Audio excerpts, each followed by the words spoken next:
Hi friends, I'm Amy from Amy Bakes Bread, and I'm going to show you today how to make the most incredible light and fluffy sourdough hamburger buns. These are perfect for a summer cookout. They're not going to take you too long to mix up. It's really just that waiting game of letting them rise and proof, but they are delicious. I keep some stocked in my freezer all summer long because we never know when the urge to grill is going to strike. I fed my starter last night. Just got a huge big bowl of it going because I've got lots of things I want to make today. So sometimes I'll use this method instead of making a levain. It acts also as a power feed. It's right bubbly active, ready to go. This morning I'm using an Ankerstrom mixer. I like lots of different mixers. This one was on my counter, and so I'm going to use it this morning. So I'm going to add my ripe levain right to, or starter, active starter, either one, right to my bowl. If you have a little too much, I just take it right out, put it back in. A little bit over, a little bit under is going to be okay. I usually like to be within a few grams.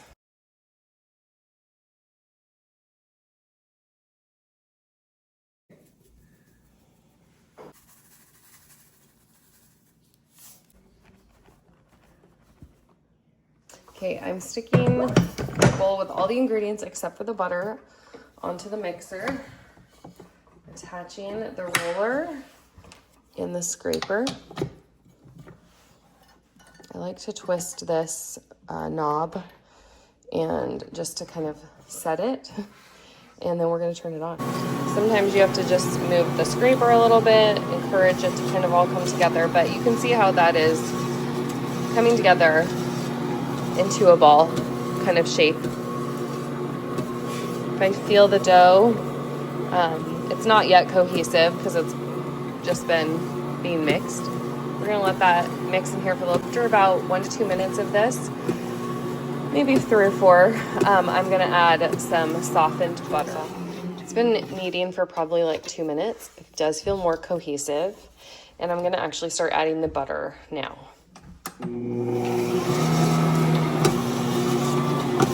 Soft butter, just adding it in a little bit at a time, and we're gonna let this knead together for probably about 10 minutes. The thing I like about this machine is it has a timer on here, so I'm actually gonna set the timer, go drop my son off at school. My boys are here watching this. Make sure somebody else is watching it. I wouldn't leave it running if you were completely gone. But I can set the timer, make sure it's being watched, and we'll come back and check it after I drop my son at school. Just set the timer. See what it looks like? 10 minutes. I like to go in sometimes with the, manually with the scraper and just make sure that it's catching on here, so that it all gets incorporated. Back home from school drop-off, this dough looks beautiful. The butter is all in there. It is ready to be moved to a container to rise.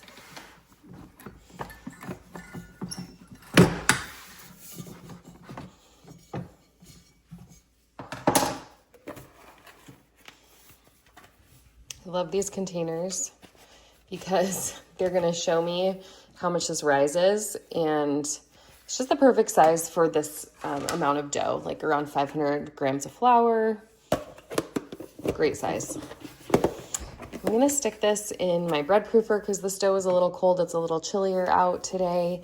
If I was making these in the summertime, which I will be, I may not stick them in a bread proofer because my house is gonna be warmer. So it's really gonna depend on temperature, how long this is gonna take to rise. But I'm guessing about, we'll check this in about 3 to 4 hours. I keep this at about 78, 80 degrees, and then they'll be ready to shape into buns. If I wanna be super precise, which especially if you're starting out, I think that's a good idea.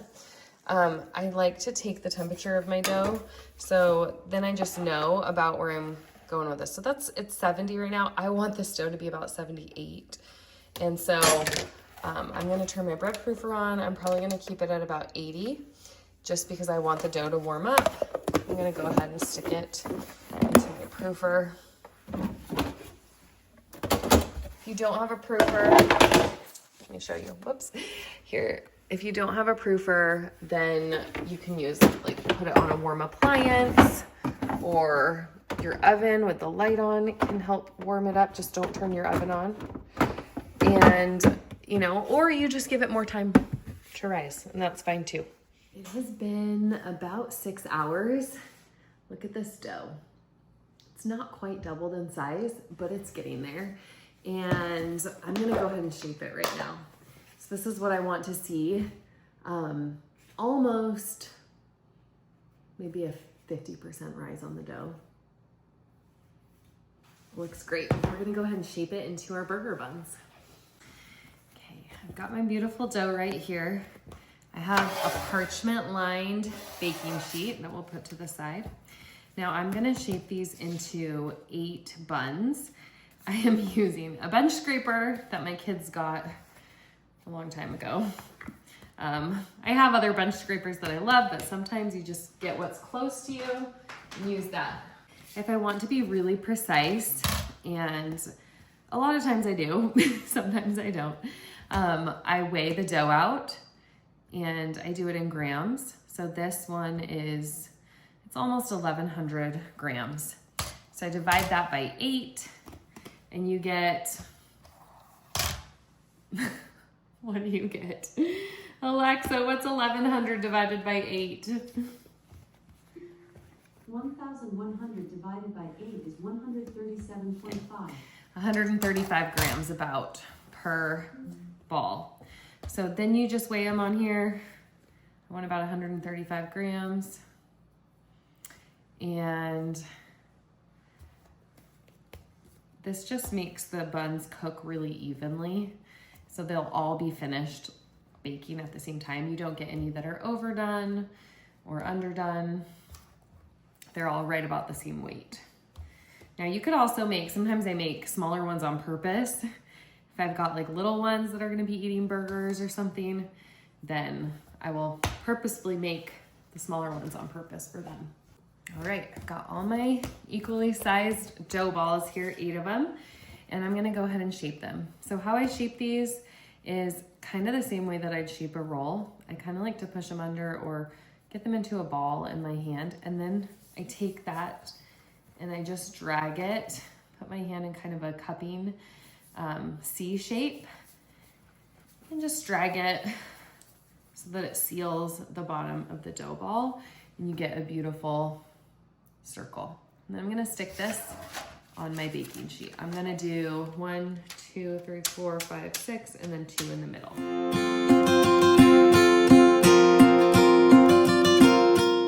On they go. So here I have my burger buns all ready to go. Now I take my hand, and because I want them to be a little bit, that was a weird little bubble, because I want them to be wider because they're burger buns, I like to press them with my hand down just to encourage them to like be a little bit larger of a bun. And so that's how they're going to get that burger shape. You can buy special, you know, circles to put them in. I don't bother with any of that, but I just like to push them down. If there's a bubble, I try to pop it because this still has to rise again. And with sourdough, it takes a long time to rise. And so you don't want it to get these giant air bubbles in there right away. All right, these are looking good. I'm going to set them on my dough mat. I love this baking mat. It keeps the dough warm. I'm gonna turn it to about 80. And actually, because I have these granite countertops here, I'm gonna put a towel underneath. And that just helps to keep the warmth of this mat. I'm gonna set them right here and I cover them. I love this cover for my baking sheets. It's great for sheet cakes, but it's really great for proofing doughs like this. So I'm gonna let these proof for probably 3 hours. I gotta go take kids for haircuts and pick up from school and all of that. So these may go a little bit longer than 3 hours before I get a chance to bake them, but I'll show you a little bit later tonight. All right, it has been a few hours.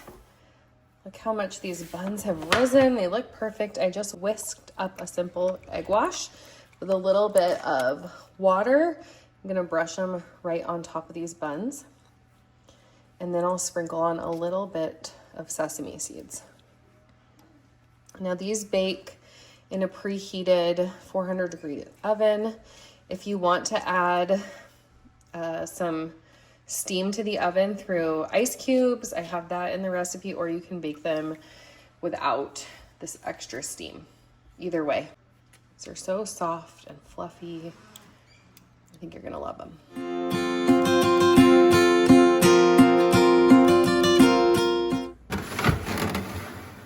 Put the ice cubes right on the bottom there. I like to turn these up a little bit through so that they can get evenly brown. How good they're looking though. Those are so yummy.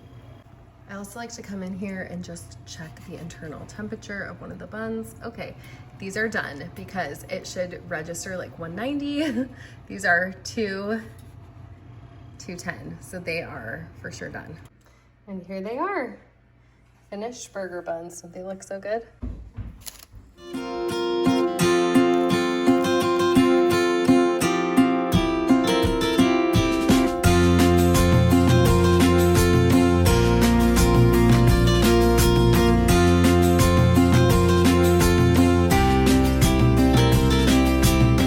Haven't even put a burger on this yet. These are so good, so soft, so fluffy. My kids actually use these as sandwich buns. They take them to school, and we love them for burgers. So good, so easy. I think you're gonna love them too.